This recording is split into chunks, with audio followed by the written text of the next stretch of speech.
Bonjour et bienvenue sur la mécanique universelle. Alors aujourd'hui nous sommes le vendredi 9 septembre 2022 et je vais lire au hasard une petite partie de ce livre que j'ai trouvé dans ma bibliothèque et que je n'ai pas lu. Alors, est-ce qu'on le voit bien là? Voilà. Bernard Faure, Bouddhisme et philosophie et religion. Voilà. Et donc, comme d'habitude, c'est en lien avec la théorie que je défends sur le site mécaniqueuniverselle.net et selon lequel l'humanité est destinée à atteindre son ultime perfection, qui est la sagesse, la perfection technique, sociale, écologique, universelle, donc la paix universelle, etc. Et tout ça pour pouvoir vivre l'état d'extase facilement, l'état de nirvana, l'éveil, voilà, cet état de perfection corporelle en somme et psychique, un état où l'esprit est vide d'intentions, de souvenirs pénibles, de projection vers le futur, etc. Un état où l'esprit se contente de vivre l'instant présent, toujours dans l'immédiat. Voilà, où l'homme peut évoluer dans le monde, rencontrer, se promener, contempler, rencontrer d'autres êtres humains, aimer, etc. Mais sans avoir la possibilité de construire, d'agir en somme, d'agir pour le monde. Donc, ce qui veut dire qu'il faut que la construction du monde soit achevée pour pouvoir être dans cet état d'ultime perfection. Pour que l'humanité atteigne cet état d'ultime perfection. Il faut qu'il soit entièrement achevé techniquement, technologiquement. Voilà. Et évidemment, lorsqu'on voit le monde actuel, lorsqu'on voit où l'humanité en est actuellement, dans sa progression, voilà, en tenant compte du fait que nous sommes distingués des autres primates il y a des millions d'années, et que depuis nous évoluons vers toujours plus d'humanité, même si on a l'impression de l'inverse, au moins dans les moments de recul, comme nous le vivons depuis quelques décennies. Nous sommes en état un petit peu de recul, par certains points, parce que de nombreux points évoluent, progressent. La compréhension de l'autre, il y a beaucoup de haines qui sont en train de partir, en fait, même s'il reste des foyers forts de haine, mais le respect des autres cultures, des autres civilisations, des autres voilà, de l'étranger est quand même globalement bien mieux vécu qu'il y a 100 ans en arrière ou 50 ans en arrière.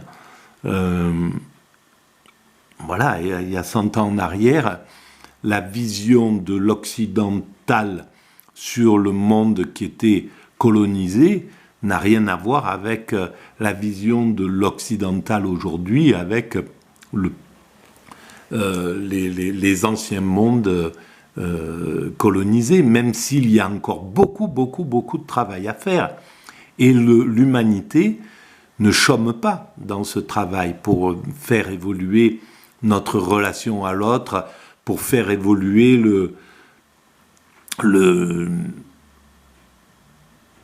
les demandes d'excuses, de s'excuser de nos comportements, etc., pour pouvoir passer à autre chose. Tout ce travail-là est en train de se réaliser. Ça prend du temps. Et donc, évidemment, l'humanité, je pense, mettra encore quelques siècles avant d'atteindre cet état d'ultime perfection. Voilà. Alors, ça peut s'accélérer aussi, hein, ça peut aller beaucoup plus vite que ça. Mais bon, on voit, en une décennie, il y a, même si beaucoup de choses changent très rapidement, en une décennie, on ne peut pas bousculer l'évolution de l'humanité. Elle ne passe pas brutalement d'un état à l'autre très rapidement, même si, voilà, là on est rentré on peut dire qu'en l'espace de 3 ans, on a connu l'épidémie, et finalement on s'est tout à fait acclimaté à cela. Puis on connaît la guerre sur le sol européen, en fait, et on est en train de s'acclimater aussi à cela, même s'il reste toujours du danger, etc., etc. Et il y a beaucoup de choses qui doivent être encore travaillées pour évoluer. Et on voit que en l'espace de 10 ans, les choses évoluent, mais pas à des allures faramineuses. Hein. On passe pas, on ne devient pas, l'humanité ne deviendra pas parfaite socialement, ou elle n'atteindra pas l'unité en 10 ans ou en 20 ans ou en 30 ans. Il lui faudra beaucoup de temps, il y a beaucoup de choses à résoudre avant. Donc on parle de quelque chose qui est vraiment futur. Alors est-ce que c'est intéressant de parler de ça? Je ne sais pas. En tout cas, moi, je ne peux pas faire autrement que de travailler là-dessus depuis que cette idée m'est arrivée. Voilà. Donc, je vais essayer de lire une partie. Je vais trouver, en général, je peux faire comme ça. Je regarde un petit peu la table des matières et je lis. Connaissons-nous le bouddhisme? Bouddhisme et rationalité, bouddhisme et pensée chinoise, une pensée hybride, les grandes écoles, concepts transcendantaux, la double vérité, la pensée du dehors, après tout. Voilà. Alors, ce qui m'intéresse là-dedans, c'est la double vérité, la pensée du dehors, concepts transcendantaux. Alors, je vais prendre la dernière partie, 221. Tiens, on va voir qu'est-ce qu'il est dit là. Allez, on y va, je lis et puis je digresse à partir de cette lecture. Alors, la pensée du dehors. Le bouddhisme n'est pas seulement une philosophie doublée d'une religion, ou inversement, il est également une psychologie, ou plutôt une thérapeutique psychosomatique. Il est enfin une pensée mythologique et rithologique. La double vérité ouvre le bouddhisme aux diverses modalités de l'altérité. Les cultes locaux, les rêves et l'imaginaire, le rituel, enfin la sexualité, par l'intermédiaire notamment de la compassion, forme sublimée de passion. Eh bien voilà pourquoi j'arrive là-dessus. Sexualité bouddhique. Bon, j'avais pas du tout l'intention de partir dans des choses comme ça, mais voilà, c'est ce qui s'est imposé, et j'aime ce côté un peu accidentel des choses.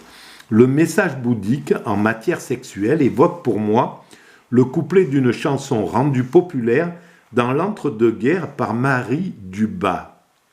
Sur le mode hinayaniste. Calmez ce bruyant désir, car ça ferait peur aux oiseaux. Ah, c'est pas mal comme idée. Ben oui, en fait. Et les oiseaux, par contre, au contraire, vont s'approcher de l'extatique, parce qu'ils vont détecter sur l'extatique un calme, une sérénité, un état qui les attire. J'ai eu à le constater. Sur le mode mahayaniste, voire tantrique, mieux vaut en finir de suite, car ça ferait peur aux oiseaux. Voilà. On retrouve ici le schéma de la double vérité. La moralité traditionnelle, qui ressort de la vérité conventionnelle, doit être dépassée, le cas échéant, transcendée, pour atteindre la vérité ultime. Seuls peuvent atteindre cette dernière ceux qui s'éveillent à la réalité du désir et parviennent à la transmuter. La même idée est exprimée dans un grand nombre d'histoires paradigmatiques comme celle des deux moines Prasanendriya et Agramati. Alors qu'Agramati avait observé jusqu'à sa mort un idéal intransigeant de pureté, il n'en finit pas moins en enfer en raison de ses vues fausses. Son compagnon, Prasanendriya, réputé pour ses accros constants à la morale, obtint cependant l'éveil, car il avait su réaliser le principe de non-dualité. Alors, à cela, je reprends et je digresse, à cela, on peut ajouter quelque chose d'intéressant, c'est que les vues fausses ou les mauvais comportements, les comportements transgressants qui transgressent la morale, qui transgressent, etc., la morale établie, ou quoi que ce soit, sont fondamentaux pour faire évoluer l'humanité. L'humanité évolue au rythme où elle évolue, essentiellement parce que on développe le droit. Et le droit se développe parce que des êtres humains cherchent à transgresser les règles établies ou à transgresser la morale tout en restant dans la légalité.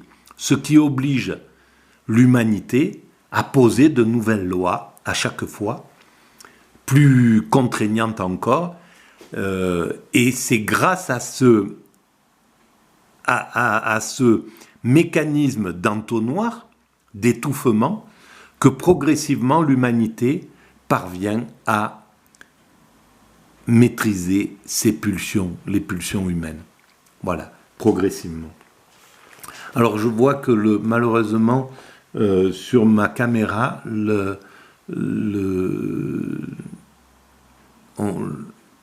batterie va tomber, donc je vais écourter quand même. Alors, dans le tantrisme en particulier, la sexualité, une fois dominée, est utilisée comme source d'énergie spirituelle. Le bouddhisme ne s'est pas arrêté de penser avec le tantrisme, bien au contraire, mais il pense autrement, rituellement, avec l'esprit et le corps, la tête et les jambes. Oui, d'accord, je pense que c'est un but, et c'est pour ça que la fin de l'humanité, la perfection, ça sera peut-être, il y aura encore la sexualité tantrique, etc. Une sexualité qui sera transcendantale, qui permettra d'atteindre justement l'extase, chose que pense possible la philosophie tantrique, l'hindouisme. L'hindouisme pense que, et je pense aussi, je le pense également, qu'on peut atteindre cet état-là, mais bon, c'est extrêmement compliqué parce que c'est la réunion de deux personnes, c'est l'énergie, c'est l'amour entre deux personnes, une relation entre deux personnes, donc ce qui veut dire qu'il faut être sur la même longueur d'onde à deux, et sur une longueur d'onde qui permet d'atteindre cet état-là. Alors, je ne connais pas assez le tantrisme, mais ça paraît être quelque chose de très intéressant. Et je pense que dans la partie, lorsque l'humanité aura atteint son ultime perfection, le tantrisme sera possible. Avec sa théorie de la possibilité de devenir Bouddha en ce corps même, la doctrine tantrique tire les ultimes conséquences du principe de la non-dualité, l'identité sur le plan de la vérité absolue, des passions et de l'éveil. L'énergie des passions devient le catalyseur de l'éveil. Alors, c'est ça qui est très intéressant. La doctrine, où est-ce que c'est? Avec sa théorie de la possibilité de devenir Bouddha en ce corps même. Et ça, c'est fondamental. On peut devenir Bouddha en ce corps même, à travers l'éveil, l'extase. Quand on est en état d'extase, on est Bouddha. Mais on est au-delà de Bouddha. On est Bouddha, mais on est équivalent à chaque être humain qui a atteint cet état d'extase. Et je pense que tous les grands prophètes qui ont vécu cet état-là, sans doute peut-être Jésus-Christ, peut-être Mahomet, je pense, Bouddha, et effectivement, peut-être Moïse, etc. Et tous les grands sages hindous qui ont atteint cet état-là et qui ont utilisé cet état pour écrire les livres sacrés, parce qu'il faut avoir vécu ces états-là pour pouvoir exprimer ce qui est dit à ce propos-là. Pour pouvoir dire on peut devenir Bouddha, c'est vraiment quelque chose de très important, quoi.